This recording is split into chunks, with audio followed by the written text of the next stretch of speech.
Ada seseorang yang akan memasuki kehidupanmu. Orang baru ini bertemu denganmu secara tidak sengaja. Bisa jadi pertemuan itu terjadi di perjalanan wisata, atau dikenalkan teman pada saat tidak sengaja bertemu di supermarket, atau orang tuamu bertemu dengan teman lamanya lalu memperkenalkan kalian berdua. Jelasnya, tidak ada unsur kesengajaan di pertemuan kamu dan orang ini, jadi bukan pertemuan yang disengaja atau direncanakan. Seakan pertemuan itu diatur oleh semesta dan sangat terasa divine timing. Koneksi yang terjadi antara kamu dan orang baru ini selalu terasa seperti sesuatu di luar rencana, atau seperti terjadi tabrakan antara duniamu dan dunianya. Tidak ada hal yang dibuat-buat antara kamu dan dia, kamu menjadi apa adanya dirimu saat itu, dan orang baru ini juga menjadi apa adanya dirinya saat itu. Kesan pertama yang dirasakannya pada saat pertama kali terjadi pertemuan tidak bisa dilupakannya. Dia sangat terkesan dengan pesonamu dan semua sikap yang kamu tunjukkan padanya. Mungkin karena tidak direncanakan sebelumnya dan menganggap pertemuan tersebut tidak akan berlanjut, kamu dan orang ini bersikap apa adanya atau tidak pakai topeng. Tetapi sejak saat itu dia tidak bisa melupakanmu, kamu selalu ada dalam pikirannya, apalagi orang ini bisa membaca karakter orang lain dengan cepat. Biasanya penilaiannya terhadap orang lain selalu tepat, perjalanan hidup dan kejadian yang sudah pernah dihadapinya sampai sejauh ini, membentuknya seperti itu. Beberapa peristiwa traumatis dalam hidupnya membuatnya sering menyendiri dengan perasaannya sendiri, walaupun tampak luar dia ceria atau seperti manusia pada umumnya, tetapi di dalam dirinya dia kesepian. Dia menyukai kesendirian, dan suka merenungi dirinya sendiri atau merenungi kehidupan ini. Itu sebabnya dia pandai menebak karakter seseorang, terutama nilai kebaikan, ketulusan dan penghargaan kepada orang lain. Sejak mengenalmu, panggilan dalam dirinya memaksanya semakin masuk ke dalam hermit mode untuk berpikir melalui batinnya. Rasa penasaran kepadamu membuatnya semakin menyadari siapa dirinya sendiri. Sudah tentu dalam fase ini terjadi pertentangan hebat antara logika dan perasaan. Kamu mungkin merasa aneh mengapa selalu terkoneksi dengannya atau merasakan perasaan rindu mendalam yang tidak kamu mengerti. Tarikan seksual juga kuat dari orang ini, tarikan seksual yang belum pernah kamu rasakan. Semua gejolak perasaan yang sedang terjadi padamu ada karena orang baru ini juga tidak bisa berhenti memikirkanmu. Kehadiranmu dalam hidupnya menyadarkan banyak hal yang selama ini belum diketahuinya dan belum pernah dilakukannya. Semua yang ada padamu memberinya perasaan seakan menemukan dunia baru yang berbeda dengan dunia yang dikenalnya selama ini. Anehnya, semakin mengenalmu dia semakin merasa kamu tidak asing. Penjelasan ini menjawab pertanyaan yang sering kamu tanyakan mengapa selalu merasa terkoneksi dengan orang ini.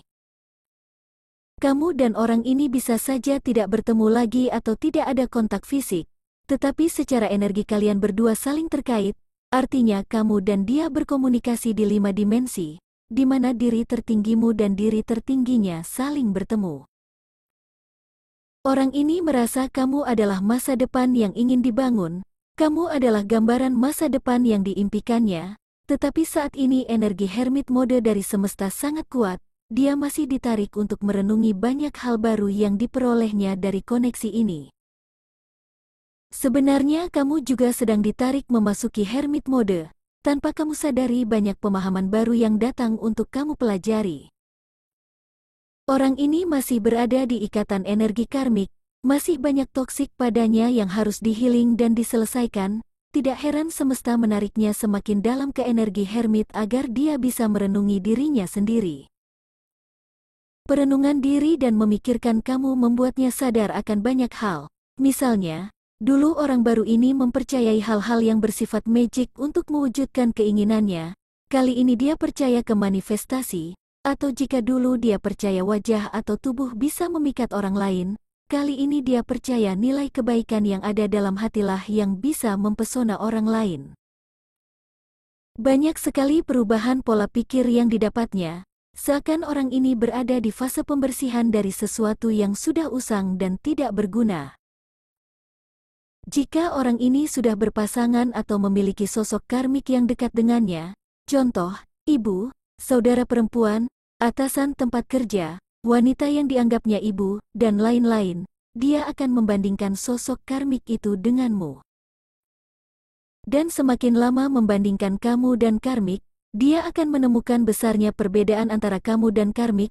Nilai sejatimu akan bisa diresapi dalam hatinya semakin mendalam, arti kehadiranmu juga menjadi semakin penuh makna dalam hidupnya. Pertemuan kalian berdua juga meruntuhkan segala fantasi dan ilusi kepalsuan yang selama ini ada pada pola pikirnya. Contohnya, dulu dia berpendapat bahwa perasaan kepada seseorang akan semakin menguat jika sering bertemu dan berinteraksi, sedangkan terkoneksi denganmu yang tidak berkomunikasi dan berinteraksi justru semakin mendalam, artinya, ada kekuatan tidak terlihat yang menyatukan kalian berdua. Kesadaran tentang kekuatan batin menyebabkan orang ini lebih suka menyendiri dan meninggalkan kebisingan duniawi. Dia menikmati keheningan dan dia merasakan dirinya sendiri. Energinya mirip dengan energi zodiak Cancer dan zodiak Pisces yang sering sekali memilih diam atau menyendiri. Nilai kebijaksanaan dan kasih sayang tumbuh semakin besar padanya. Kamu yang resonate bisa saja menjadi pihak yang jatuh cinta mendalam padanya. Dari 3 kartu berikutnya, entah kamu atau orang ini berusaha ingin bersatu karena tarikan gairah yang kuat. Pengenalan mendalam yang kamu dan orang ini lakukan di 5 dimensi, akan membawa kalian berdua merasa kamu adalah dia dan dia adalah kamu. Satu keinginan dan satu rasa yang kalian berdua rasakan menumbuhkan tarikan kuat satu sama lain. Ada keinginan saling memenuhi hasrat dan membahagiakan yang tidak bisa ditolak.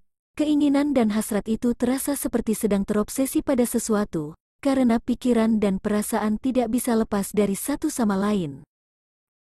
Catatan, saya merasa rasa terobsesi berasal dari cinta murni di antara kalian berdua. Apalagi salah satu dari kalian memilih diam dalam mengatasi gejolak perasaan yang tumbuh. Karena salah satunya lebih memilih diam agar bisa meredam gairah dalam dirinya, akhirnya salah satu dari kalian berdua merasa menjadi pihak yang berusaha sendirian mewujudkan koneksi ini. Pihak yang merasa berjuang sendiri atau bertepuk sebelah tangan tidak menyadari, sebenarnya kalian berdua sama-sama saling terobsesi dan saling mencintai. Cinta kalian berdua membutuhkan keberanian agar bisa terwujud. Cinta jenis ini tidak bisa terwujud tanpa menyelesaikan masa lalu dengan baik dan benar, lalu mewujudkan menjadi nyata dengan penuh keberanian.